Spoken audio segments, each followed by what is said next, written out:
everyone, what is going on? This is Steve Rozenberg, Mind Property Management, and this is the Mind Dream Adventure. We've got Joe Roberts, and this weekend I got a super cool text message I want to show you. Hey, so taking a break from some training here in the lovely, humid North Carolina training areas on Camp Lejeune, and just wanted to take a second to video and show you guys with my 1 bar of service. I just purchased a house in Atlanta. Pretty excited about that. This is the essence of long distance real estate investing. I just closed on a house with my smartphone in the trees, in the forest of North Carolina, while taking a quick break from a training exercise in the Marine Corps. If I can do it here, you can do it. All right. Take it easy, guys. All right, everyone. So you see the power of using technology and investing long distance. It's not that complicated. It's just repetitive action over and over again. Joe just showed us how he did that. And I got to say, man, I'm pumped. This guy is taking action and he is getting it done, which you can also.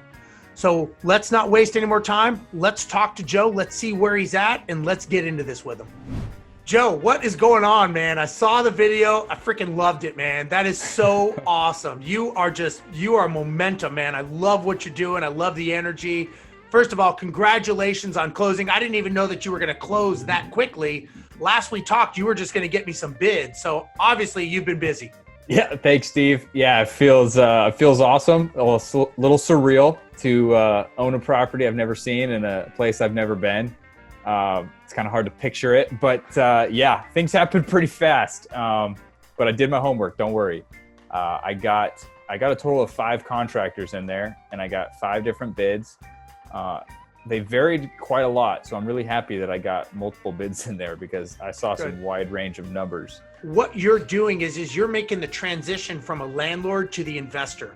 You're learning how to run teams and look at things from a larger perspective, stepping back a little bit. And investing out of your area is forcing you to do that, which is a great skill set that you can take and do this anywhere now.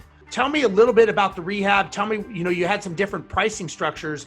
What was the main differences and why did you go with the company you went with? I didn't want subs because I didn't want to try to manage subcontractors out of state. So a couple of the bids were lower and they were closer to that number that we'd originally thought in the low 20s, but it would have required me getting multiple subcontractors in there and me managing them. So I sort of filtered those out and I looked at some bids that were in essentially the high 20s, anywhere from like 28 to like 32,000. That sort of was the median. And then I had a couple of flyers where a couple of guys wanted like 50,000 to do the job. So sort of took out the high and the low, and I landed on the fact that I wanted a general contractor to manage the whole project. And I sort of wanted to be in that happy medium. And because it still met, my cash on cash return requirements, I was fine with I wouldn't say I was happy, but I was fine with the little bit larger renovation costs. So, and the nice thing about getting so many bids is it sort of helped me build out my own scope, because each contractor would see something a little bit different and sort of come to me with like, hey, I think you should do this. I think you should do this. And then I was able to sort of take those lists, compile them, and take them to both Nick, my agent, and especially Jesse over at Mind, and sort of talk to them about, is this a good use of my money to renovate this in this market? Will this increase rents? Will this increase value? That sort of thing. I love that, man. That's such a valuable lesson that you're learning here. Let me ask you a question. How far out of variance from what you thought it was going to be to what they ended up costing, how far did that go? So yeah, so we were thinking like 22 to 23,000 was what I had talked about with Nick. Now, but what neither of us had really factored in, we talked about that, was the fact that he invests locally, so he manages his own subs. So that added, a couple thousand just for the fact that I'm going to get a contractor. And then we decided to do something. There was this bonus room. I think I showed you before in the pictures, there was this bonus room in the basement, and we decided that we would punch out windows in the back wall and wall it off and make it a 4th bedroom, because that would get higher rents and increase the value.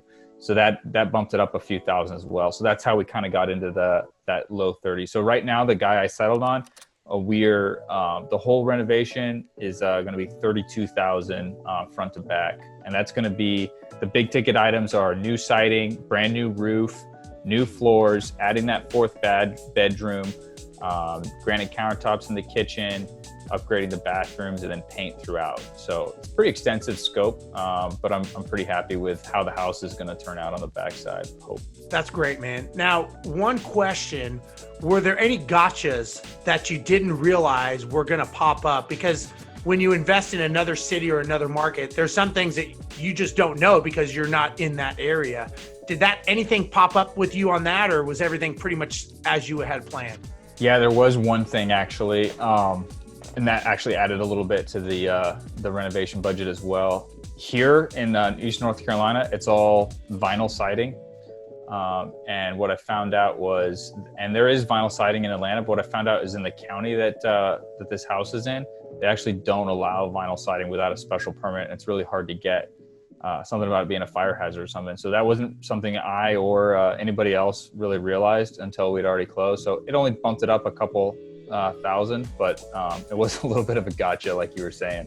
Something to tuck away in that toolbox, like you talked about. Yeah, again, I would never have thought of that myself, actually, to be honest with you. But again, these are things that are certain cities, or sometimes they have certain codes that, we don't know about.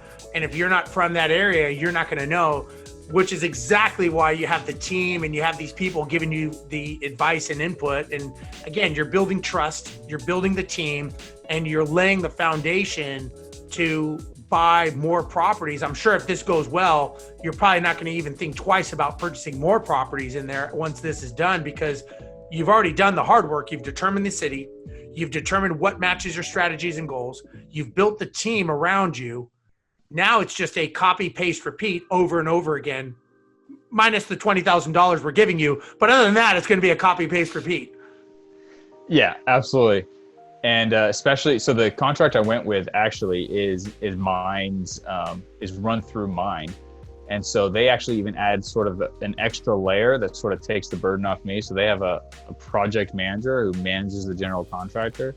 And so this is a very repeatable process is what I'm realizing now, just like you said, because he basically manages everything. And then I just get weekly updates from him and he shoots me pictures. Well, I mean, it's only been going a week or two, but he's keeping me updated on the contractors, how they're going, sending me pictures, videos. So it's kind of funny, like the most hands-on part in the terms of renovating the house has been the most hands-off for me right now. Yeah, and I think what you'll realize is as you become an investor-minded investor, where you're working with the teams as opposed to you doing it, it's actually less physical work for you and it's more the mental side. So you making decisions for the team, for the strategy, that is actually your strength. And you actually start working on the business and not in the business. So you're not hammering, you're not going and picking up stuff, you're not doing these things. Obviously you can't, but what you're realizing, hopefully, is that this is a model that you can scale out into any market.